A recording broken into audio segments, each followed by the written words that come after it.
Olá, pessoal, tudo bem com vocês? Gente, vamos falar um pouquinho mais a respeito da produção de texto. Começamos a meta 6, na meta passada nós falamos do relato pessoal. Hoje a gente vai entender um pouquinho mais esse relato, certo? Então, gente, o relato pessoal, ele é um texto narrativo, certo? Então, sendo assim, ele tem um narrador que vai contar, ele vai relatar um fato.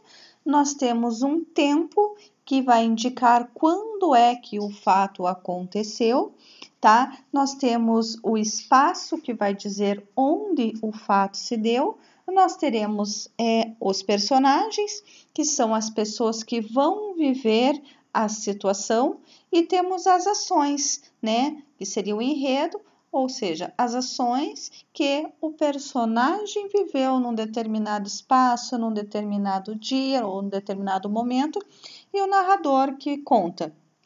Normalmente, esse narrador é um narrador de primeira pessoa, porque você vai relatar um fato que aconteceu com você, tá? Por isso que se chama o relato pessoal, tá? Então, caracteriza-se pelo uso gramatical da primeira pessoa, tá? E por isso que é uma escrita subjetiva, porque expressa as emoções do autor. Então, a função emotiva da linguagem é a que mais predomina neste gênero textual, correto? Então, vamos em frente.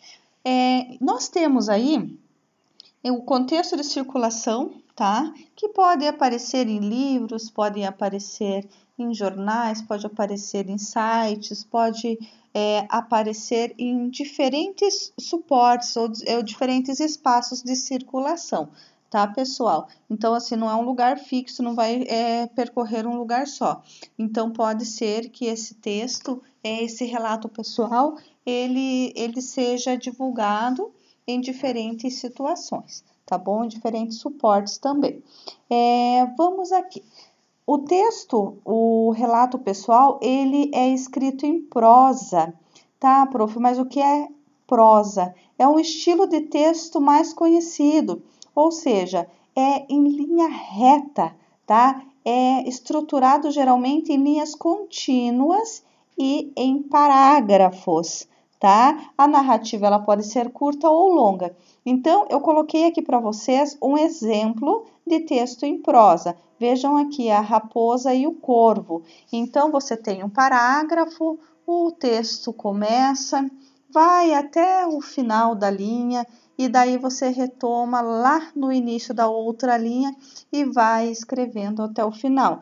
Terminado esse parágrafo, você vai iniciar outro. Então, escrito em prosa é escrever em linha reta, tá? Escrever em prosa é escrever em linha reta. Então, linhas contínuas e separado por parágrafos. Diferentemente, gente, quando a gente fala de escrita em versos, tá? Vejam que a poesia ela é escrita em versos, normalmente apresentam estrofes, tá? Tem rimas, tem versos. Então, vejam que nós temos aí o texto, ele é escrito ou em prosa ou em verso. Quando é escrito em verso, apresenta então essas rimas, apresentam as estrofes. Agora, quando ele é escrito em prosa, é porque tem parágrafos, tá? E é escrito em linhas contínuas, correto? Entendido isso?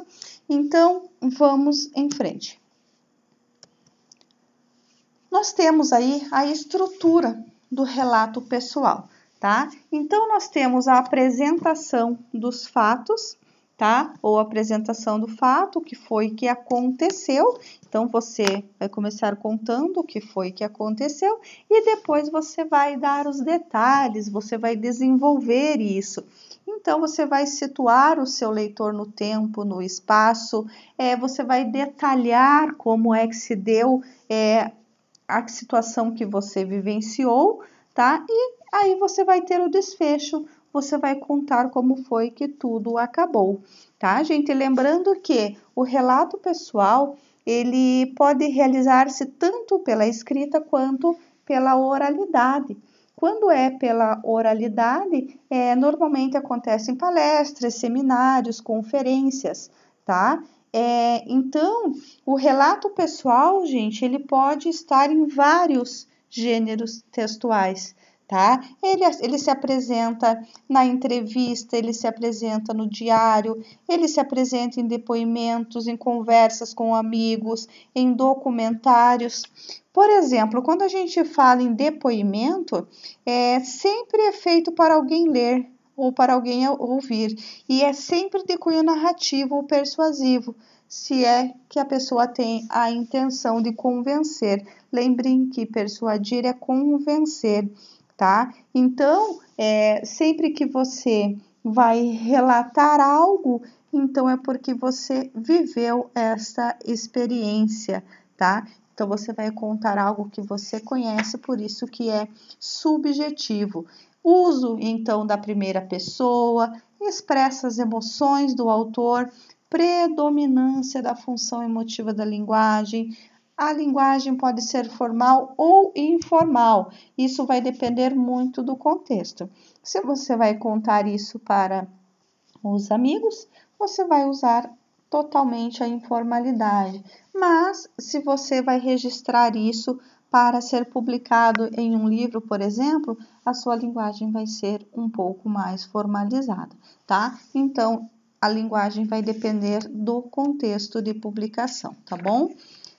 Aí nós temos o diário, que é um gênero também do cotidiano, que vai narrar os acontecimentos pessoais de quem escreve, suas impressões sobre fatos e pessoas. Quem nunca ouviu aquela expressão, querido diário? Tá? Então, esse querido diário, ele é um vocativo, você está chamando a atenção para você, você está invocando, você está fazendo um chamamento, e sempre que você faz o chamamento, você faz uso de um vocativo, tá? O diário, gente, é uma espécie de autoconfessionário, porque é para ele que você conta todos os seus segredos.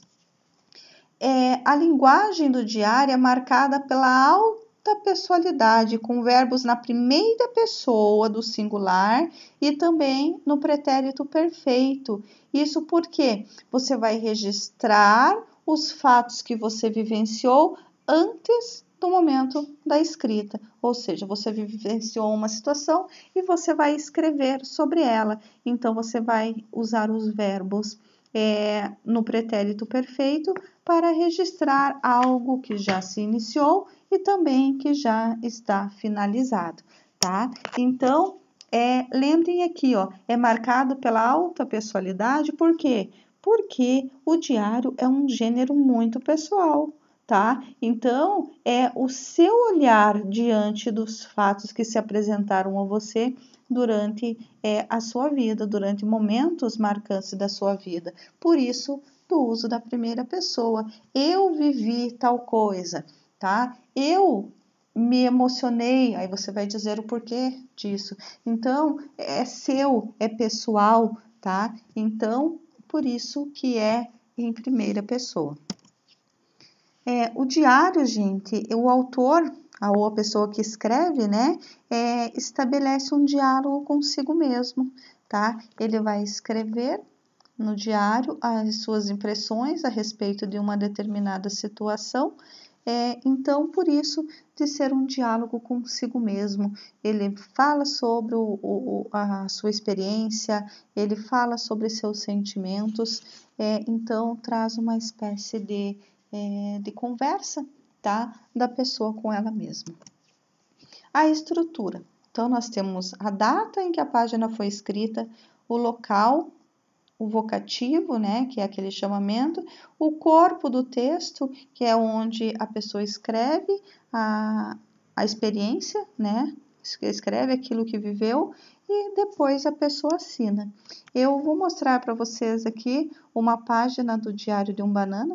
Veja que tem ali, ó, quinta-feira, tá? Que não tem a data, normalmente a gente colocaria a data, por exemplo, 27/4/2020.